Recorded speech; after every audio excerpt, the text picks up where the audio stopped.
Don in London, hello. It's November the 8th today. My video is all about recovery from addiction to either substance or behaviour.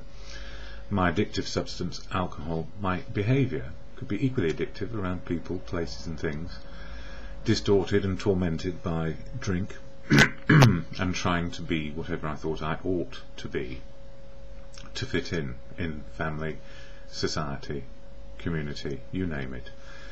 Very trying person trying to fit in, and I lost my way. I became addicted to alcohol. In the end, it got me. Alcohol got me. I suppose I'm attributing alcohol with something more than just inanimate liquid. I became addicted to a substance, alcohol, simple as that, and I didn't know how to find my way out of my problem into a solution of living again. And no matter what I tried to do, I couldn't stop self-harm through drinking alcohol. And it drove me mad in the end. Gave me a series of mental health issues to do with addiction. Namely, I couldn't cope. I couldn't stop. Other people couldn't cope with me, and other people couldn't stop me. And I needed help desperately in the end how to try and get sober again. So I was very lucky. Professional people dried me out and then suggested maybe I ought to try something which would give me support all the time, as and when needed and required. And I had no clue what they were going to suggest next, but it turned out to be something which has saved my life on a daily basis, from attending and going to a fellowship, and that fellowship is Alcoholics Anonymous. I share about my story. I speak for myself, and I don't speak for anybody else, and I certainly don't speak for AA, Alcoholics Anonymous, because it is a fellowship of unique people, authentic, living one day at a time with their own story of recovery, no matter what it is. But within fellowship we help each other to understand the nature of where we've got to and what we can do next on a daily basis. So I was very sceptical. I didn't believe anybody knew me better than me, but it turned out I was no different to most people who find themselves in addiction, and that is, cannot stop, do not know how to stop, often don't want to stop because the harsh reality of life is unacceptable. We can't stand it, and we get to a place where we just can't deal with life without a drink or a drug or some sort of behaviour, and it ends up being self-harm to the point of self-destruction. So I feel very lucky to have been dried out by professional people who made the suggestion, go to a fellowship which may be able to help you 24/7. And it's really important I share about recovery here and how the fellowship works for me. At the same time, I do not speak for fellowship in any shape or form, only how it helps me. And that's really important, because I cannot speak for you if you're in fellowship, and I cannot speak on behalf of a fellowship which is unique each day. It changes each day. It's quite different. Oh, quite a lot of noise is off just then. Anyway, here I share what is AA from the AA preamble, some daily reflections which help me keep sober, the 12-step program, and the 12 traditions of AA. I think somebody's sweeping the stairs outside my flat. Maybe they found some dead mice. I found a dead mouse this morning. It was a bit of a shock, actually, when you're not quite awake.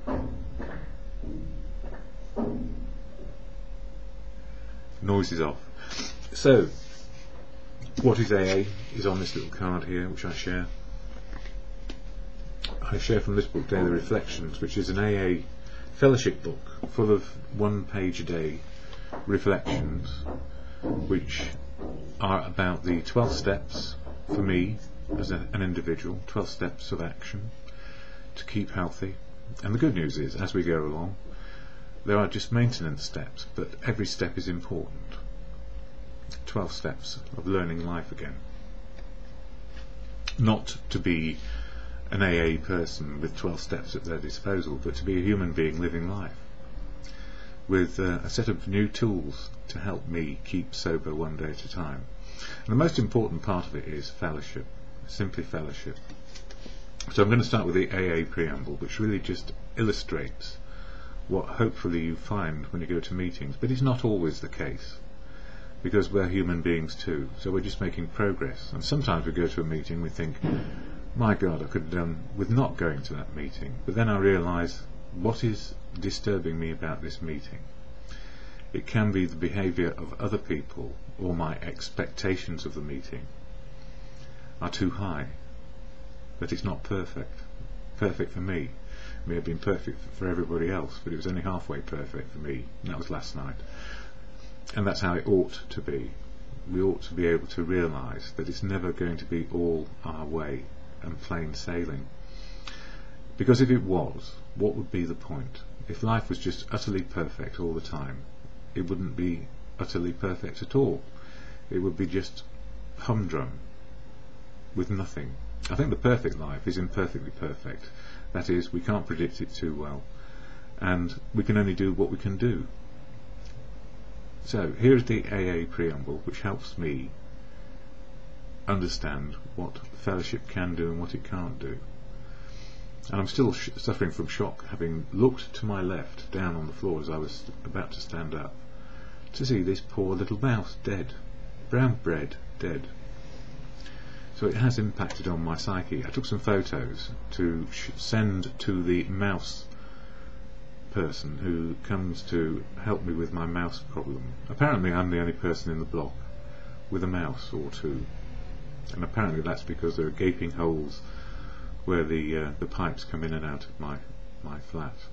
I'm the only one that hasn't been blocked up, according to the landlord. Anyway, on with AA. See, I can divert off into another subject very quickly if I'm not careful. But that's life, and that's part of prayer meditation, which I want to talk about today. AA, Alcoholics Anonymous. What is it? Here is the AA preamble. Alcoholics Anonymous is a fellowship of men and women who share their experience, strength and hope with each other, that they may solve their common problem and help others to recover from alcoholism. So we're all in this fellowship together, sharing experience, strength and hope about what's helping us get into recovery and stay in recovery one day at a time. The only requirement for membership is a desire to stop drinking, and that's it. The only requirement for membership is a desire to stop drinking. There are no rules, laws or regulations which you can violate in fellowship, but you might violate other people's sensibilities. And I need to remember that. It's easy to violate another person's sensibilities about what is fellowship, and fellowship is different for everyone. How we are part of it, how we conduct ourselves, what our values are, what our principles are, how we view the world. We are all unique in those things based on our life experience. So there are no rules, laws or regulations to violate, but you can violate other people's sensibilities about what is AA for them. Good news is, nobody in AA can tell you what to do. That's tradition one. But we have to have unity, otherwise we won't get anywhere. Unity, service and recovery are paramount, but nobody's there to tell you what to do. There are no dues or fees for AA membership, so whether you're poor or rich, you don't have to contribute. It's up to you. And we are self-supporting through our own contributions. So if you're part of a meeting and you have a few pennies to help with rent, tea, coffee, biscuits and administration and a bit of literature, you're not covering the whole cost on your own, you're just making a contribution. But it's up to you. It's free to choose. AA is not allied with any sect, denomination, politics, organisation or institution, does not wish to engage in any controversy, neither endorses nor opposes any causes. But within the fellowship everybody is affiliated to something or other, even if it was just affiliated to a pub, a bar, a restaurant, a nightclub. We had our causes, affiliations and stuff going on, and that we change those affiliations and what we do, but it's personal choice, and we hear all about what people get up to in their lives. But we don't have to adopt the way they live their lives. We find and adopt what is right for us in our life, and our choices and where we're headed. And our primary purpose is to stay sober and help other alcoholics to achieve sobriety. And I've just come back to that thing. There is nothing to violate in AA except the sensibilities or the feelings or the outlook or thinking of other people.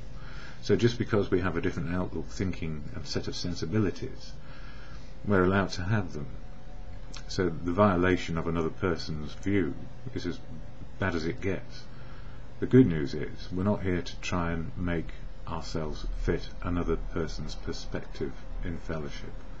We're just here in fellowship to get sober. And I say we in the sense of us who go. So when I violate another person's sensibilities, they will be cross with me probably, but hopefully they will accept that I am allowed to have my own point of view. After all, what would recovery be about if we had to conform to another person's way of living? And that is probably where we all went wrong to start with. We all conformed and then found it difficult, or we wanted to rebel and we couldn't cope. So what do? Take a drink, take a fix, take the edge off, seek oblivion from reality, the horror of trying to live life the way other people want us to live it. Yeah, that's true. And it's very apt. 12 steps, 12 months, this book gives food for thought on every day. And the interesting thing is, over the years, and I've been reading it over the years, not because I feel that if I don't I'll fall down drunk, but because it means something each time, because my life experience has changed. I've been making progress one way or another, progress forwards or backwards, as the case may be, and others may view it. So I try not to violate your sensibilities too much here, but just share a bit of experience, strength and hope about how it may work. Here we go. The AA Daily Reflection for today. And don't forget that AA preamble gives you freedom to be yourself. Freedom, and if you don't know who you are, which I didn't when I first got there, it was a bit of a hard ask. Who are you? I said, well, I'm Don, I'm an alcoholic, and that's all I know so far. And that was true, I didn't know much more else of life. I had a head full of experiences and wisdom which didn't apply anymore. Anyway, the daily reflection is all about prayer and meditation. An individual adventure. Meditation is something which can always be further developed. It has no boundaries either of width or height. Aided by such instruction and example as we find, that's wherever we find it, in or out of fellowship. It is essentially an individual adventure, something which each one of us works out in his own way. And that is straight from the 12 Steps and 12 Traditions, one of the literature books. And as another person said here, my spiritual growth with God, as I understand Him. So, say that again. My spiritual growth is with God, as I understand Him. And don't forget, everybody has their own understanding of God. You don't have to conform to what you might think is an AA version of God, because AA is not a religious organisation. But it has religious people in it, and atheists, and agnostics, and every sort of reflective, meditative type of person you can possibly imagine. With Him I find my true inner self. Daily meditation and prayer strengthens and renews my source of well-being. I receive then the openness to accept all He has to offer, or life has to offer. With God I have the reassurance that my journey will be as He wants for me, and for that I am grateful to have God in my life. So for me it's with God, or truth, love and wisdom as I come to understand it on a daily basis. Truth, love and wisdom of now. I have the reassurance that my journey will be as He wants for me. In other words, it's not my way or the highway, it's probably Thy way, and I'm on the highway. That is included in life, rather than trying to judge it and then control it and then just do my bit. And for that I'm grateful to have God in my life, which is the big highway of life, truth, love and wisdom out there, and being a part of whatever's going on. That's how it works for me. So I have no problem with God these days, and for a long time I thought that God was I didn't know what God was, but I didn't like much of the concept of God that I saw around me, whether there was one or there wasn't one. There seems to be an awful lot wrong, and not many people trying to influence it to the good, or good conscience, as I would suggest. So this morning, in amongst the mouse incident, which was a bit of a shock, gave me a bit of a funny turn. I don't like touching dead rodents, so I didn't. But I did take some photographs to send to the mouse man via the landlord, who also mentioned again about the holes where they come in. Bigger than the average hole a mouse requires. Bloody great big gaping holes. There you go. So, my reflections this morning, all part of parcel of around the mouse incident. Good news, we humans are always full of feelings about life and thinking about life. Our feelings about our situation influence how we think and how we ponder, reflect and meditate naturally all day long. So we think and we ponder, reflect and meditate naturally all day long. We do. We can't help ourselves. If we're tuned in and switched on, we are reflecting, meditating, and it's happening all the time. And it will be impacted by our feelings. Our feelings will influence the way we think. We can be processing 1,000 reflections and happily getting nowhere. And I know that feeling all too well. Or consider one reflection and take it somewhere. Sober and free to consider our choices today. We are. Prayer and meditation, step 11. Sort through prayer and meditation to improve our conscious contact with God, so that we may understand what is good for us and other people, or rather just good for us, and then share with other people and see if they agree with us. Prayer meditation, for the believer, the agnostic and the atheist, is an automatic process. We're doing it whatever we call it, we're doing it all day long. Yeah, whatever we call it, we have an inner voice which speaks to us. Sometimes good, sometimes bad, sometimes so fast we cannot keep up, and sometimes so slow we cannot bear it. So maybe it is a good idea to practice what is certainly a never-ending story. What are we going to do now? And that's what it is. What are we going to do now? And it is a never-ending story if we're still alive. And we do have choices if we are aware of what we're up to. It's not easy being a human being with all these choices, or what we consider to be rules, regulations and laws we have to follow in civil society if we want to be part of family, community and life in general.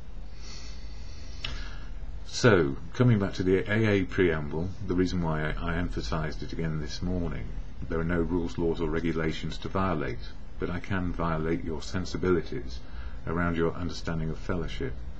But the good news is we're allowed to understand fellowship and how it works for us in so many different ways, as there are so many people. But we do have a common thread, wanting to be sober today, wanting to share what's working for us, not trying to influence people to live the lives that we lead in terms of the content of our lives, but being sober is an absolute key to living reality.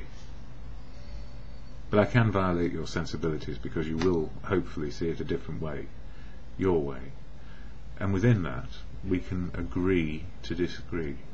It's important to be able to agree to disagree, otherwise there would be a lot fewer people on the planet. Mind you, there are a lot of wars around, and the economic instability created by trying to jam a whole continent together inside a political and economic system has thrown up all sorts of problems, where those who have got plenty are having to share it with those who haven't got very much, and at the same time imposing the strictest conditions of economic, I can't go further with that, very harsh conditions which would have appalled anybody else who is in the country where they've got money, trying to impose austerity measures on others. But life is difficult and choices are hard, so we have to make up our minds what we're going to do. So we can have 1,000 thoughts jumping across our imagination and what's going on in our heads, but sometimes we need to get to the nub of What's important right now for me is sober now, so the rest of life can happen. Try not to be prejudiced against anybody who is exhibiting different outlooks to me, which is easy to do, and then a war starts. A war inside ourselves about how dare they be different to us, or how dare they have that point of view. But actually, I'm glad they have that point of view, and I'm glad they have that outlook, because how would I ever know if my outlook was right or wrong? There's no right or wrong in the end. Fundamentally, when we start our daily reflection and meditations, it's the action we take where right and wrong happens.